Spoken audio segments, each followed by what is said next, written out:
Itself has been one of the most eventful sessions so far, with significant forward movement on several crucial legislations. CNBC TV 18's Rituparna Bhuyan and Arif Sherwani wrap up the session, which has been unique for more than one reason. I rise to present a budget for 2017-18. Those in favor may say aye. Those against may say no. I think the ayes have it.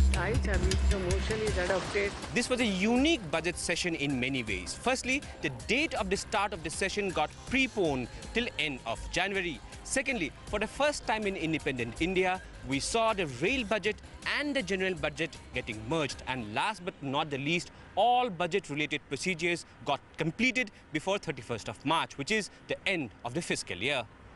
So it's not surprising that productivity has been quite high. Lok Sabha recorded an impressive productivity of 114%, with 24 legislations being tabled and a record 23 legislations being passed. This includes 4 GST bills, the Finance Bill, the Motor Vehicles Amendment Bill and the Payment of Wages Bill.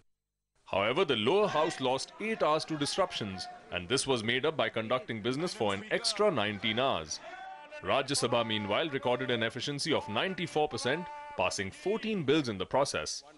It lost 18 hours to disruptions and managed to make up just 7 hours of them. Overall, 18 bills were cleared by both houses in this budget session and became the law of the land.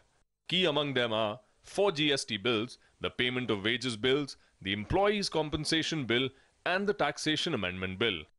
The cooperation was on merit, because whatever the transformative legislative business the Government of India brought forth, preponing of the budget and making constructive amendments to the budgetary cycle and implementing it from April 1st, all the GST bills, which enables us to implement GST from July 1st, OBC constitutional amendment, constitutional status bill, all these things, I think they are very positive.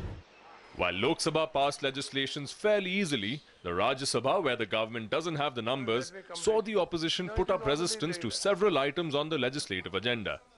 For example, opposition parties were able to move amendments in the Finance Bill, but of course the government had the final say by reversing these amendments in the lower house. Opposition parties in the upper house also refused to consider some amendments to the Motor Vehicle Amendment Bill. With the end of the budget session, all eyes will now turn to executive action, especially on reforms like the removal of the FIPB and action on tackling the problem of bad debt. However, before the adjournment, all parties in the Lok Sabha did agree on one issue, though it was a non-legislative one.